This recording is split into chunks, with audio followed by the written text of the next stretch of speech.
En cada rincón del mundo actual hay humanos. 7.000 millones de personas. ¿Cómo nos volvimos tan dominantes en este planeta? Es uno de los misterios más grandes de la ciencia. Nueva y sorprendente evidencia sugiere que comenzó con un pequeño grupo de personas que abandonó África en un increíble viaje.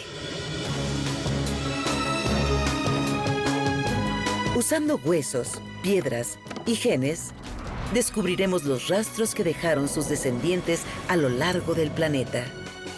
Y develaremos cómo sus viajes convirtieron a nuestra especie en las personas que somos hoy.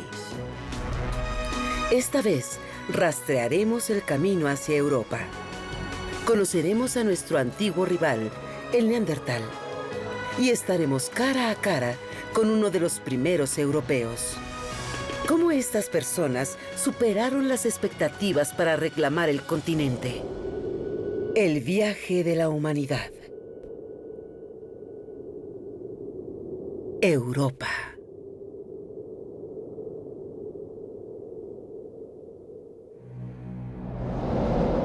En una orilla lejana de Europa, en la zona salvaje de Rumanía, se esconde un laberinto subterráneo, conocido como la Cueva con Huesos. Esta cueva es tan importante que no podemos revelar su ubicación precisa. No me gustaría que supieran dónde está exactamente. Preferiríamos mantener esta locación en secreto. Algunas personas alrededor siguen creyendo que estas cuevas esconden, no sé, algunos tesoros. De hecho, aquí tenemos un tesoro, pero no el tesoro que están esperando. La Cueva con Huesos se ganó el nombre en el 2002. Un grupo de buzos intrépidos exploraban sus profundidades cuando se encontraron con una quijada humana o mandíbula. Pareciera que la mandíbula nos estaba esperando, estaba sentada, esperando a que alguien la descubriera. Pero esto no era una investigación de la escena de un crimen. La mandíbula no se parecía a la de ningún europeo vivo hasta hoy.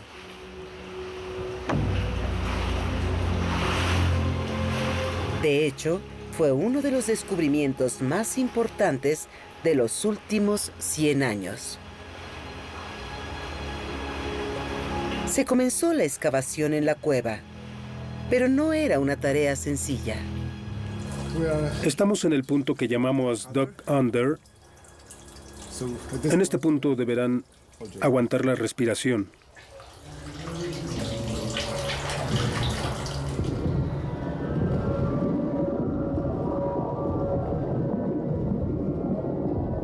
Todos los días, el equipo de excavación debe vérselas con un entramado de túneles llenos de agua. Bucear es parte del camino.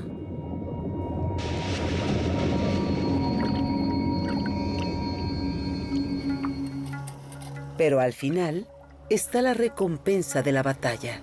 Entre miles de huesos animales, el equipo encontró más tesoros. Encontramos miles de huesos de osos, pero entre los miles de huesos de osos encontramos pequeñas piezas de cráneo humano y las armamos y ahora tenemos casi todo el cráneo completo. La cara del cráneo estaba casi intacta, pero con el resto en pequeños fragmentos. Fue un desafío impresionante volverlo a armar. Las tardes eran maravillosas cuando las personas se metían a bucear y lograban encontrar alguna pieza del cráneo y luego, al estarla probando, ajustaba en algún lugar. Al final del 2005 logramos esto, una imagen casi completa de nuestro ancestro. Pero, ¿quién era? ¿Y cuándo murió? La pista estaba en las estalagmitas que rodeaban al hueso. Fechando un mineral conocido como calcita arriba y abajo de donde fue encontrado, el doctor Constantin pudo descubrir desde cuándo estaba ahí. El resultado fue una gran sorpresa. Con límites de error, podemos decir que el calcita es de alrededor de 40.000 años.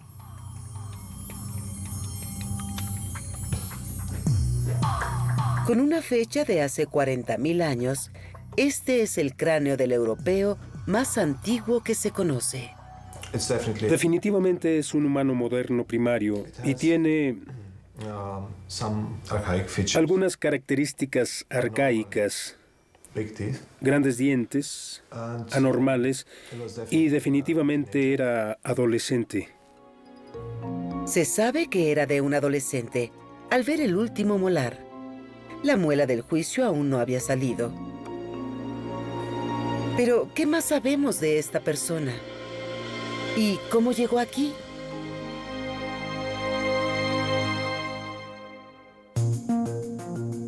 Una teoría es que alrededor de hace 70.000 años, un pequeño grupo de personas cruzó intrépidamente fuera de África y dentro de Arabia. Este pequeño grupo de pioneros se volvió el grupo ancestral del resto del mundo. ¿Cómo cruzaron exactamente los desiertos que los separaban de Europa? Nadie lo sabe. Pero suena posible que miles de años antes de salir de África, el mundo haya estado un poco más cálido y húmedo. Los desiertos se acabaron y las verdes praderas se extendieron gradualmente por el Medio Oriente hacia Europa.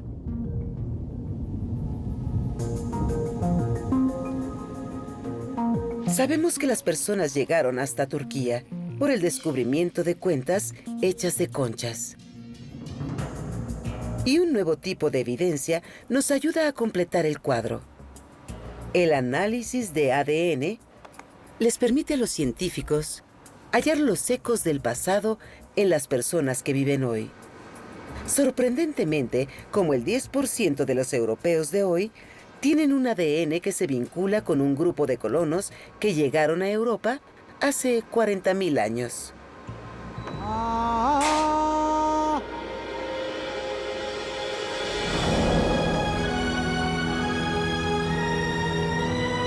Hoy, Asia y Europa están separadas por el estrecho de Bósforos.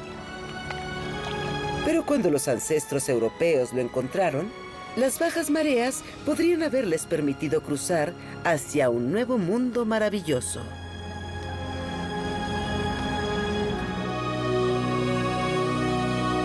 Por aquí, no está lejos el río Danubio, un imán para los animales, y estos cazadores pudieron haberlo seguido hacia el oeste.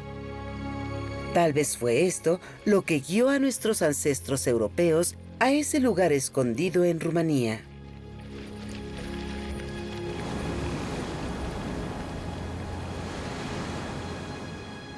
¿Pero este cráneo podría revelarnos más? En las manos correctas, podría revivir nuestro pasado.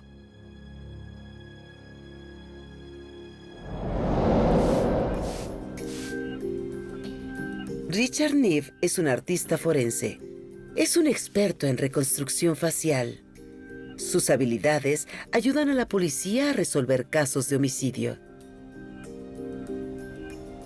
Es una forma de arte precisa. Hay razones para hacer todo. Supongo que al principio, desde mi punto de vista, necesito ponerme del lado de ellos y decir, hice esto por esta razón. Está trabajando en el proyecto del ancestro europeo más viejo que conocemos para descubrir cómo se veía por primera vez en 40.000 años. Seguí todas las reglas y con precisión, y esto es el resultado. Cada que hago esto, jamás sé cómo se verá el resultado. No puedo concebir una idea de cómo se verá el rostro. Así que me sorprende muchísimo. Pero hay que hacer lo que te dicen los huesos. Me siento muy confiado en decir que esta persona, si tuvo familia o personas que lo conocieran bien, si lo vieran, dirían, sí, se parece un poco. ¿Se puede imaginar este rostro riendo, sonriendo o estando un poco molesto? Y ocurrió hace 40,000 años. No sabemos con certeza si fue un hombre o una mujer, y sus características no se ajustan a ningún grupo vivo hasta hoy. Es casi como si su rostro estuviera cambiando, en un sentido evolutivo. Tiene características que podrían ir en cualquier dirección. Podría convertirse en negro, asiático del sur, europeo. Hay potencial para cualquier dirección, y eso es lo que me parece emocionante.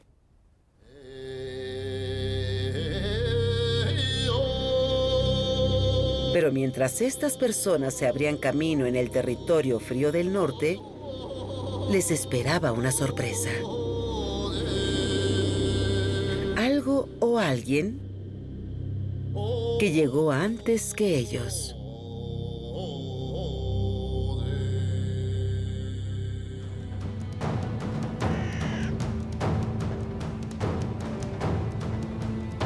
Europa, hace 40,000 años, era la tierra del Neandertal. Un primo distante relacionado con nosotros por un ancestro en común que vivió desde hace 700,000 años. La evidencia arqueológica sugiere que los Neandertal ya estaban en Europa cuando nuestra especie estaba emergiendo de África. Y en la época en la que el Homo sapiens llegó al continente, los Neandertal ya se habían expandido a lo largo de toda la región. Su existencia fue el más grande reto que nuestros ancestros enfrentaron al entrar a Europa.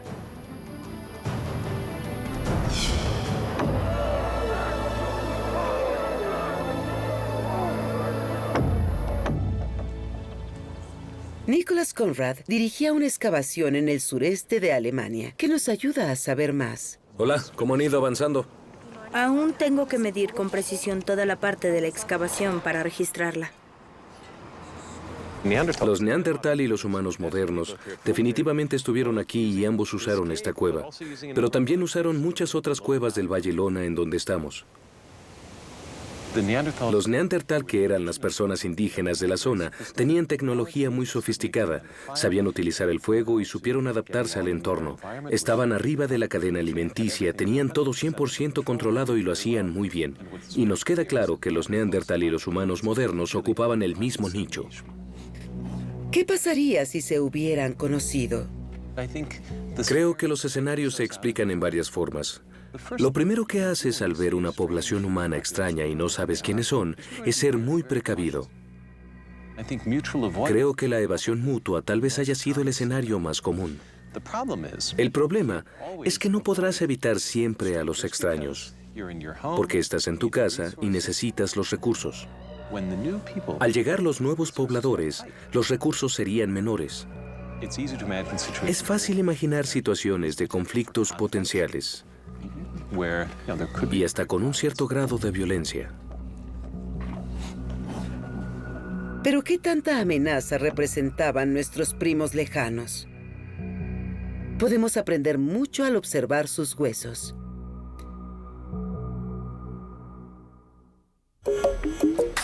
El Instituto Max Planck en Leipzig es uno de los centros de vanguardia en los estudios del Neandertal.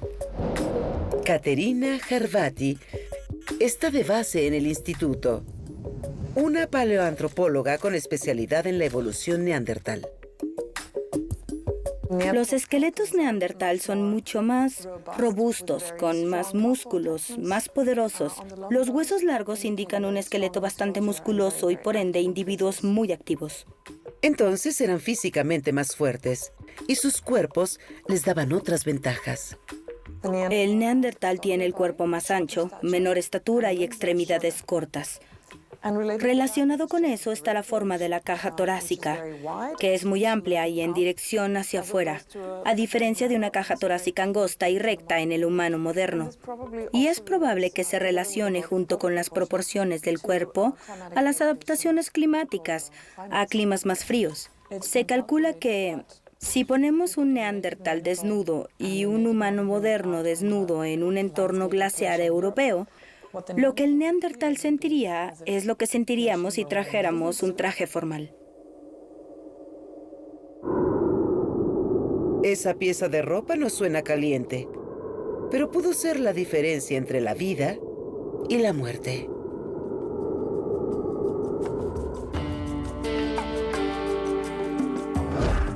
Contrario a la percepción popular, no hay razón para pensar que los neandertal eran estúpidos. El análisis de los cráneos neandertal muestra que su cerebro era ligeramente más grande que el nuestro. Con tantos factores en contra nuestra, nos sorprende que hayamos durado tanto.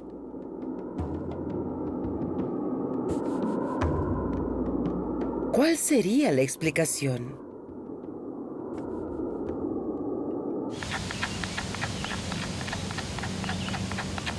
Algunos sugieren que debimos haber tenido mejor tecnología, algo en nuestras armas y herramientas que nos dio una ventaja sobre ellos. Gulf-Hein ha experimentado con herramientas antiguas por 25 años. Es capaz de recrear herramientas neandertal. Los neandertal hicieron herramientas de piedra picada.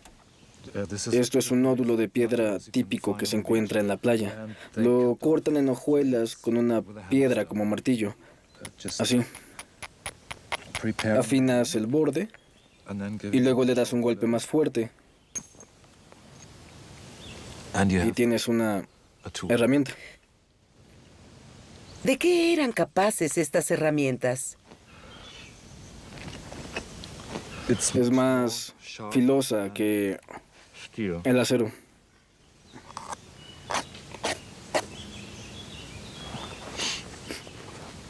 Se puede usar para destazar carne, se puede usar para cortar piel, también para cortar árboles, solo que esta es pequeña para cortarlos.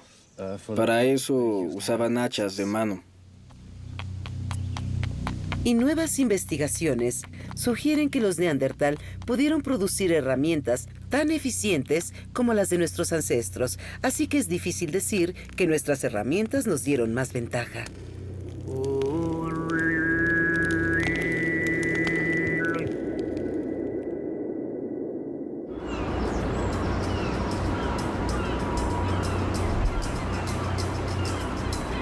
Tal vez en lugar de eso, hubo algo en la forma de usar las herramientas o en las fuentes de alimento que veíamos. Algunos científicos afirman que solo nuestra especie era capaz de ser flexible en su dieta y en sus técnicas de cacería. Pero en uno de los puntos más lejanos del sur de Europa, la exploración de una fortaleza neandertal está arrojando maravillosos resultados. Nosotros sentimos que, bueno, es lo más cercano a una ciudad neandertal que podamos encontrar. Es una corazonada basada en el número de cuevas y en el tamaño de las cuevas, las personas que cabían. Yo me imagino que habría como 100 neandertales o un poco más. Con los niveles del mar más bajos que en la actualidad, los neandertal vivieron en estas cuevas durante 100.000 años. Y la evidencia que dejaron muestra que fueron cazadores feroces. Esto es un oryx. Era ganado salvaje. Los grandes toros que conocemos lo ilustran un poco.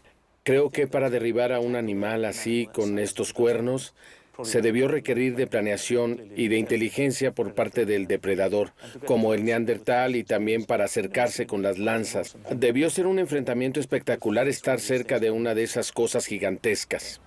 Y hay algo aún más interesante. El profesor encontró evidencia inusual de que los neandertal recolectaban comida del mar. Lo más sorprendente es que no estaban limitados al alimento terrestre. Constantemente encontramos aquí mucha evidencia de lapas, mejillones, mariscos y seguro los recolectaban de las playas. Encontramos cosas como esta, es parte de una foca monje, y estamos encontrando muchos restos de ellas. Muchas son jóvenes, pequeñas, y esto puede indicar que los neandertales conocían las temporadas y el comportamiento de los animales cuando se acercarían a la costa para dar a luz y ser vulnerables. Es una posibilidad. Parece que los neandertal eran muy capaces de competir con nuestros ancestros por fuentes de alimento. Si no fueron las herramientas o la comida las que nos aseguraron la vida, ¿qué fue lo que nos colocó arriba de los neandertal?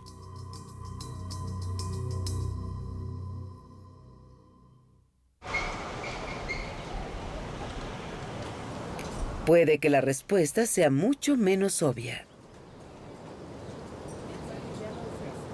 En la excavación de Nicholas Conrad se halló una pista en piezas pequeñas.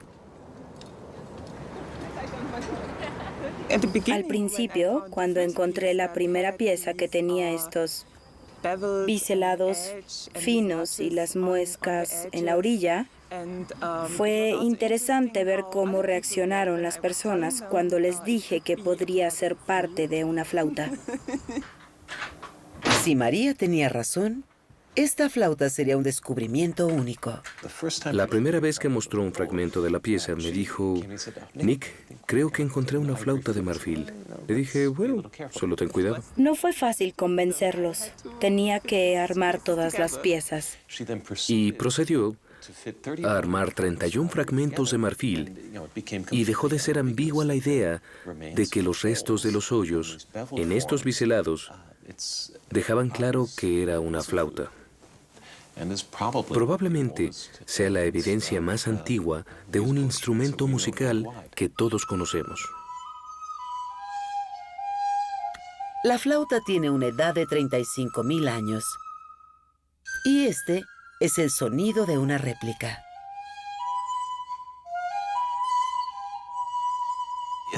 Particularmente en el contexto de la evolución humana, es el trabajo de un genio, igual que el trabajo de Miguel Ángel o Rembrandt o alguien de ese nivel. Y lograr ese tipo de innovación o creatividad es increíble. Y creo que es algo característico de nuestra propia especie, los Homo sapiens. La flauta es solo una pieza de toda la colección de creaciones artísticas encontradas en esta región. Hay un mamut de marfil. Y esta es la figura de un hombre con una cabeza de león. La música y el arte parecen ser armas inusuales en nuestra competencia contra los neandertal.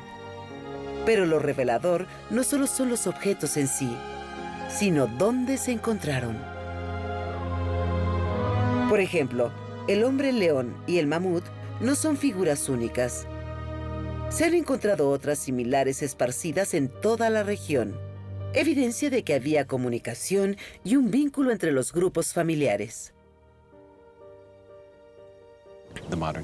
Los humanos modernos aquí y también en el valle vecino hicieron el mismo artefacto y por supuesto eran parte del mismo grupo. No hay forma de que se creen objetos idénticos en un rango de 20, 30 o 40 kilómetros.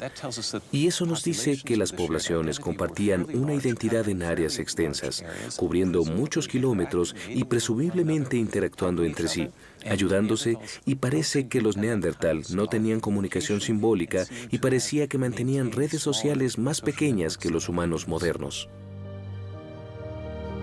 Las extensas redes, los intercambios de ideas y los símbolos de identidad indican una gran fuerza que parece que los neandertal nunca tuvieron. Y es esto, aún discutible, lo que pudo ser el factor crucial en nuestra supervivencia.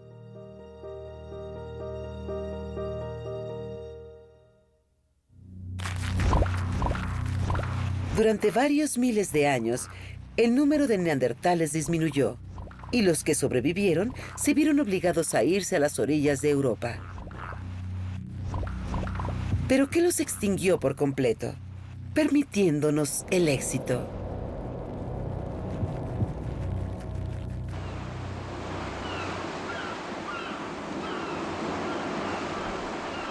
Gibraltar, hoy hogar de diferentes especies de primates, puede ser el último lugar de la Tierra en el que hayan vivido los Neandertal.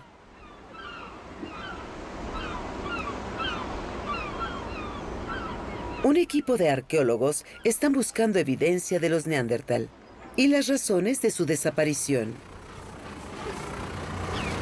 Debido a que el nivel actual del mar es más alto, lo que era una planicie costera para los Neandertal ahora es el fondo del mar, por lo que la búsqueda debe ser bajo el agua. Lo que sabemos es que es la primera vez que alguien intenta buscar evidencia neandertal en una cueva bajo el agua. Hoy, con suerte, podremos levantar algunas piedras, exponer la sección de sedimento y esperamos que nos muestre lo que pasó bajo la cama marina. Estarán trabajando a una profundidad de 24 metros. A esta profundidad, el cuerpo puede sufrir de narcosis. Cualquier cosa puede suceder.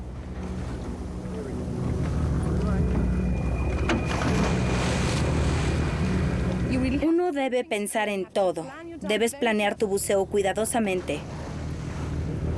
Y a veces pasa que si algo sale mal, uno debe cancelar y listo, hay que regresar a la superficie. Hay que cruzar los dedos, nunca se sabe.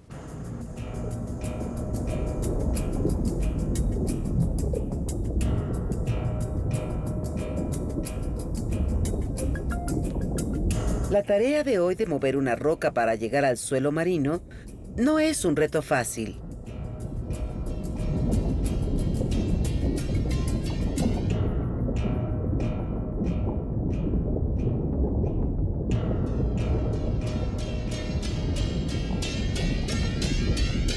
Pero eventualmente lo lograrán.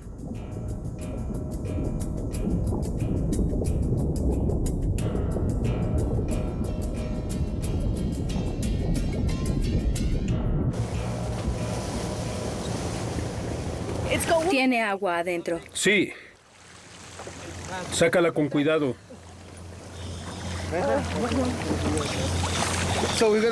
Me parece que la misión fue todo un éxito. Sí. Sí, muy bien, sí. Estoy muy satisfecha. ¿Y qué nos puede decir la evidencia que encontraron sobre lo que le pasó a los últimos neandertales aquí? El líder de la excavación, el profesor Clive Finlayson, cree que un factor en particular juega un rol importante en esto: el clima. Sabemos cómo era el clima. Había muy mal clima. Fueron las temperaturas más bajas y crueles del último cuarto de millón de años. Algo pudo suceder de manera súbita. Quizá una serie de sequías asociadas con las condiciones frías pudo haberlos llevado al límite. En tales circunstancias, un grupo pequeño sería muy vulnerable.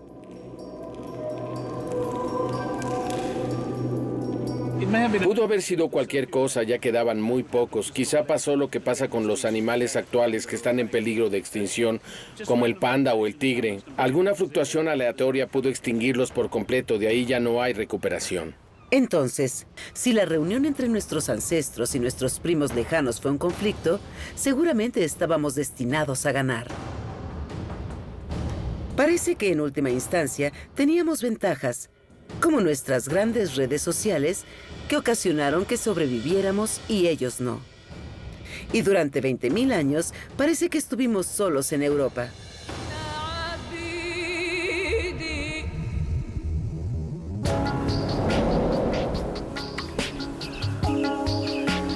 Hace 20.000 o 30.000 años, una oleada de personas empezó a entrar a Europa, desde el este. Y basados en los descubrimientos hechos en Dolin y Stonice, en la República Checa, parece que estaba ocurriendo algo extraordinario. La nueva oleada de personas coincidió con el periodo más espectacular de la prehistoria, el florecimiento de la cultura y la innovación que muestra lo sofisticados que eran en realidad nuestros ancestros. El profesor Gers Bóveda busca una impresionante selección de artefactos que nos permite emocionarnos al pensar en los europeos prehistóricos. Dicen que es extraño. Es un colmillo de mamut y pensamos que el patrón tiene significado. La pregunta es qué clase de significado. Gir tiene una teoría. Esto es el laberinto de un río y este doble círculo sería un sitio. Esto tal vez sean pistas de una montaña o algo así. Creemos que los cazadores tenían una excelente memoria del espacio, tal vez mejor de la que muchas personas tienen hoy, y fueron capaces de representarla gráficamente. Esto pudo haber sido uno de los primeros mapas en el mundo. Y las personas que vivieron aquí ya habían perfeccionado el arte de trabajar con arcilla. Vean, esto es uno de los más finos grabados, modelados y grabados. Es una cabeza de león. Tenemos muchos leones en estas regiones. Siempre cabezas de león, pero esta es la más detallada. Yo creo que la verdad no sé, pero lo que opino es que el león era un animal al que le tenían respeto.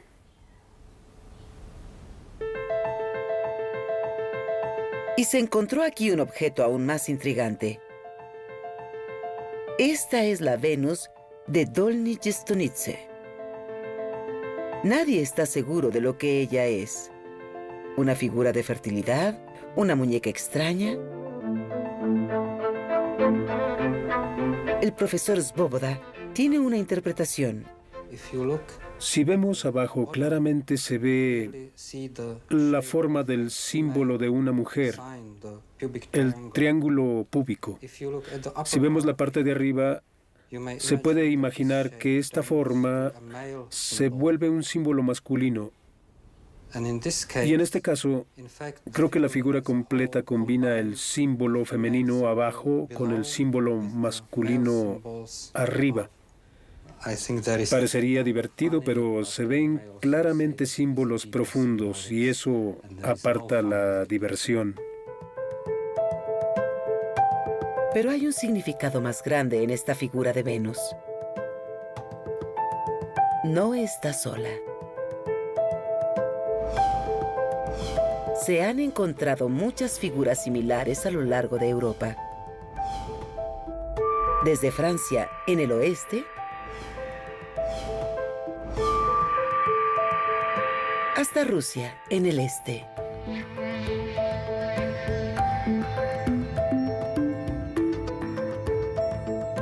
Es evidencia de una cultura compartida a lo largo y a lo ancho de toda Europa.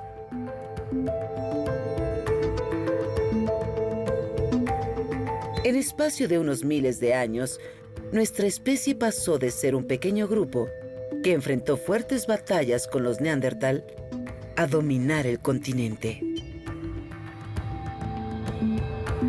Pero los desafíos aún no terminaban. Esta tierra escondía más amenazas que probarían a nuestros ancestros hasta sus límites.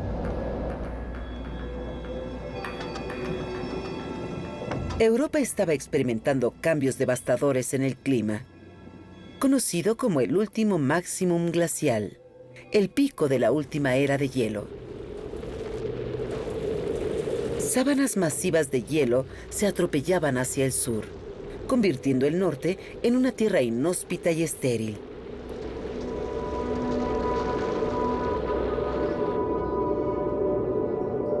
El hecho de que haya personas viviendo hoy, descendientes de los primeros europeos, nos dice que algunos sobrevivieron. ¿Pero dónde?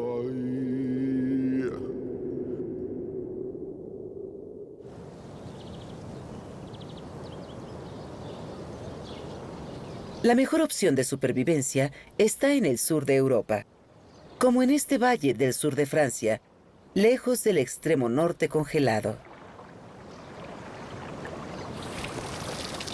El profesor Randall White lleva excavando esta región por 30 años.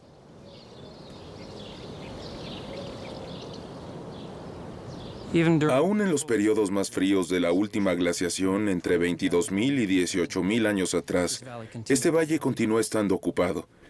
Es una de las razones por las que seguimos teniendo un registro continuo en esta zona, porque en ningún momento las personas abandonaron esta región para mudarse al sur, lejos de las sábanas de hielo. Cuevas como esta los protegieron de los elementos. Este valle tiene refugios rocosos muy profundos, 6 o 7 metros de profundidad. Eso creaba grandes superficies de protección en donde podían vivir. Y además de eso, los techos de los refugios eran bajos. Tenían 5 metros de altura, eran bajos. Significa que entre más pequeños, más calientes. Con la ayuda de una temperatura cálida y escondites naturales, esta región del sur de Francia parece haberse convertido en refugio de nuestra especie.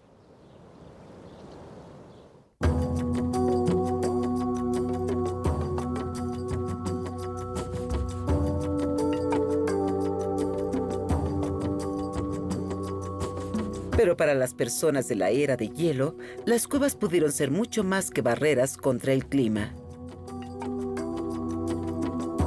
Ya que esta región del sur de Francia es hogar de una de las más bellas obras de arte rupestre del mundo.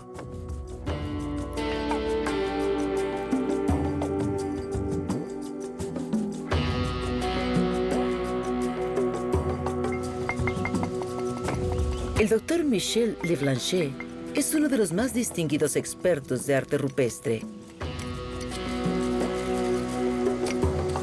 Y él cree que estas cuevas eran puntos de referencia para grupos de cazadores nómadas que vagaban por la región.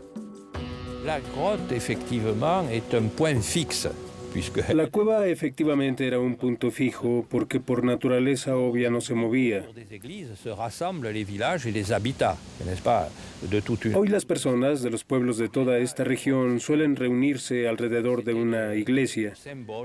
Las cuevas eran algo similar. Eran el símbolo de toda la tribu que vivía en la región. Y las pinturas que hicieron eran algo más que garabatos. Estas cuevas son templos naturales decorados por la naturaleza. En otras palabras, los templos presentan formas naturales fantásticas. Y creo que para los hombres prehistóricos, las cuevas eran los lugares de los espíritus.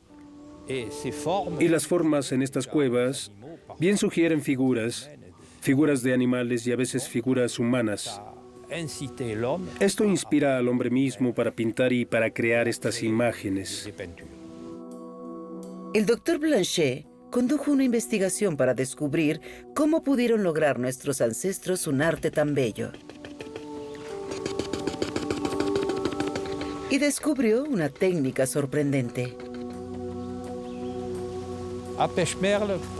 Para hacer el gran panel de los caballos punteados en Pechmerle, toda la obra se hizo escupiendo. En otras palabras, se hizo totalmente expulsando la pintura por la boca.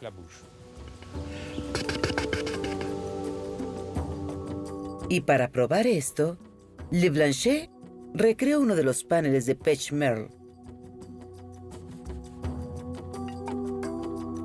Le tomó toda una semana, pero descubrió que hay ventajas prácticas y espirituales al pintar escupiendo.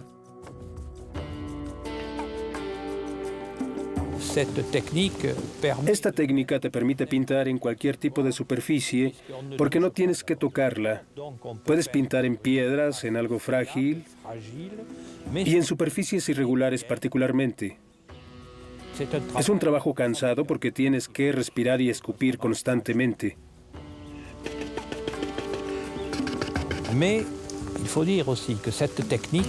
Pero también se puede decir que esta técnica tiene un significado simbólico, porque el pintor, la persona que crea la imagen, respira y en cierto sentido se proyecta a él mismo a la pared.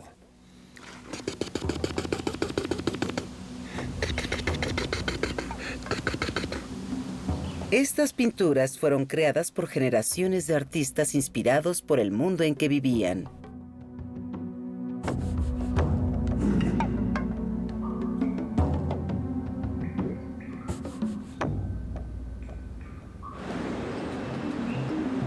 Pero así como estos artistas dejaron su sello en Europa, parece que Europa también los había sellado. Es un legado que sigue visualmente hasta hoy en el color de la piel europea. Por más de 100.000 años, desde el nacimiento de nuestra especie en África, la piel de nuestros ancestros había sido casi siempre oscura, para protegerse del sol. ¿Por qué al migrar a Europa se transformó de café a blanco? Es un misterio, pero la pista puede estar en una sola vitamina, la vitamina D. La vitamina D se produce cuando la luz del sol penetra la piel y es crucial para la formación de huesos, y la falta de ella causa estragos en el cuerpo.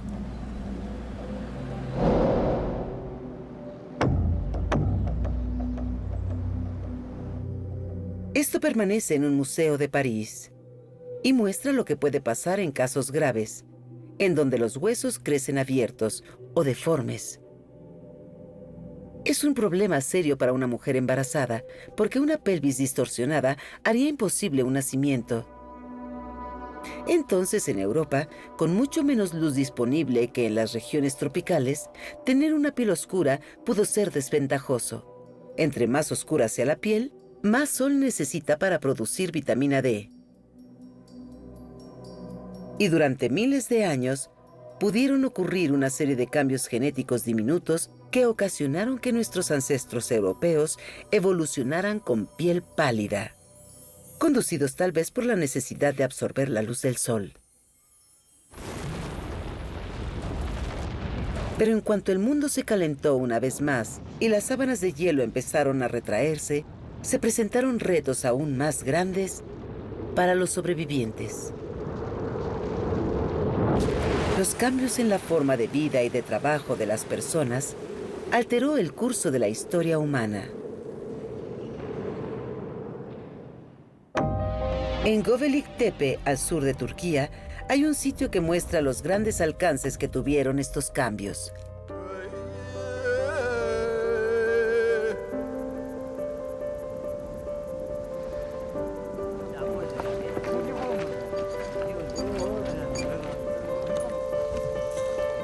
El profesor Klaus Schmidt logró lo que prueba ser el descubrimiento arqueológico más relevante del periodo.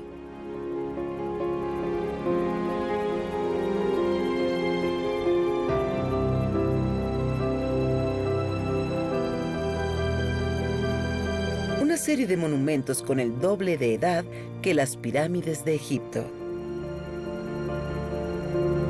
con pilares distintivos en forma de T, y cada uno parece representar una figura humana. La parte de arriba es la cabeza y la base representa el cuerpo.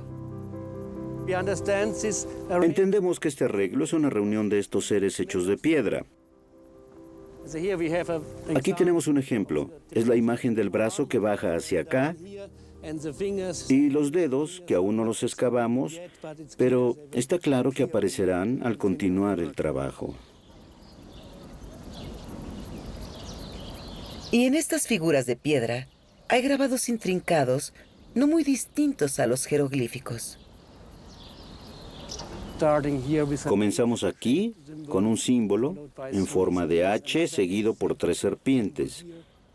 Otro símbolo en forma de H seguido de un animal de 6 patas, claramente insecto con cabeza, y luego el cuerpo. Otras 3 serpientes viendo a un pequeño animal, podría ser una oveja o una cabra. Y aquí un extraño animal de 8 patas, una araña, tal vez. El profesor Schmidt cree que esto puede ser la primera construcción con propósito de templo. Y es claro que esta secuencia es mucho más decorativa. Es una historia platicada con símbolos y por estos animales. Jamás podremos ser capaces de leer mitología, que es el fondo de estas imágenes, pero es claro que la historia incluye animales muy feos. ¿Qué significa esto? Tal vez sea una protección contra los espíritus o contra cosas malas. Ya están alerta del mundo trascendental, que no está en la esfera del día a día, está en la esfera de otro mundo. Algunas esculturas están grabadas en una sola piedra, similares a las encontradas en una catedral medieval.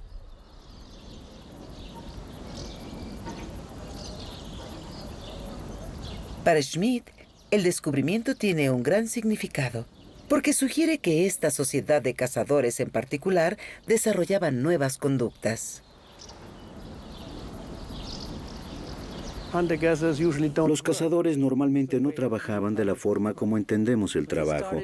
Empezaron a trabajar en canteras, empezaron a tener ingenieros para transportar y para erigir monumentos. Es claro que estas sociedades tenían especialistas. Había una clase trabajadora, personas que no hacían nada más que producir esculturas y pilares y relieves de piedra. Creo que la religión los obligó a hacer más y más y a organizarse entre ellos para poder hacer más cosas. La religión fue la presión. Y Schmidt cree que esta creciente organización los llevó a un desarrollo revolucionario. La genética muestra que esta región es el hogar del pariente salvaje más cercano de las primeras formas domesticadas de trigo, sugiriendo que esto, lo que hay en el cultivo de Europa, había nacido. Tenían todo, solo les faltaba la producción de comida. Y para ellos fue algo lógico domesticar a la naturaleza y obtener más comida de ella. Inventar la agricultura.